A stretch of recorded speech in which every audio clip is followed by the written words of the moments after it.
This is basically the initial post-op period after they've had either a TPLO or a TTA, which their incision would be on this aspect of the knee on the inside.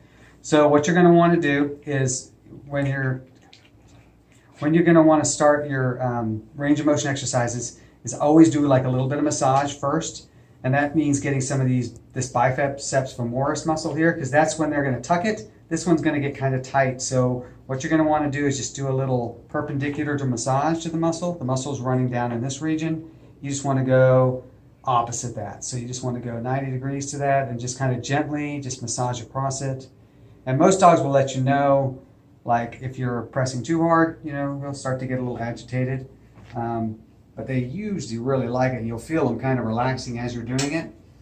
The other thing is right before you start any of these activities, it's sometimes a good idea to go ahead and put some heat. You can use heat packs, so you can heat the muscle first before you do it. So this could be warmed out of the microwave, and you basically just put it on that for like 5 minutes, just to get the muscle nice and warm, and then you can do the massage. And usually when I massage them, usually a couple, 3 minutes. You don't need long. You just need kind of, you'll feel the muscle start to relax as you're doing that. And all I'm doing with this arm is just supporting the leg. I'm not holding it, pulling it in any direction, just supporting it kind of in a neutral position, not letting it dangle. So after we've done that, then we're going to move on to our range of motion exercises. And so in that same area, you're going to want to have one hand just kind of stabilizing that. And then your other hand will be on the tibia here, just below probably where your incision is. In fact, the top part of your hand may just be touching the incision. Nothing to worry about.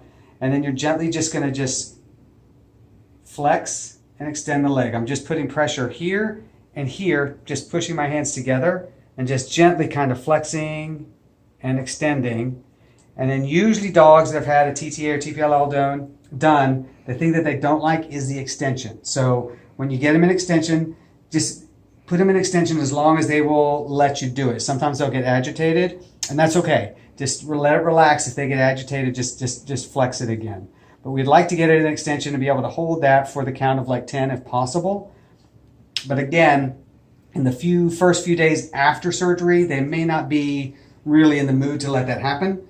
And so don't push it, okay? That's the key with them, is just kind of do things to the level that they're going to accept. But he's doing really well with this, and that's kind of the action you're going to want to do, is just kind of gently flexing and extending that knee, just getting some motion back in it, because your joint capsule is really swollen, and just trying to break down some of those adhesions that would form if it was allowed to just kind of stay, in a tucked position, because they usually like to carry it up like that. So you're just trying to get it to relax. What also happens in extension is this patellar tendon, which is part of this muscle complex up here. This patellar tendon gets really tight in some of these dogs after their TPLOs or TTAs. And so that's the thing, it gets kind of like an inflammatory response on it. So that's why they usually don't like the extension. And then after you've done these exercises, big thing is to ice them. And with a bigger dog, you're going to want to put ice directly over that site. And that's getting your surgery site on the inside. It's also getting your patellar tendon. And then you're going to want to ice that muscle group that we just massaged and extended. So you're going to do ice on those areas. I would try to do the ice on these for like 10 minutes to 20 minutes at a time, depending on what they'll tolerate.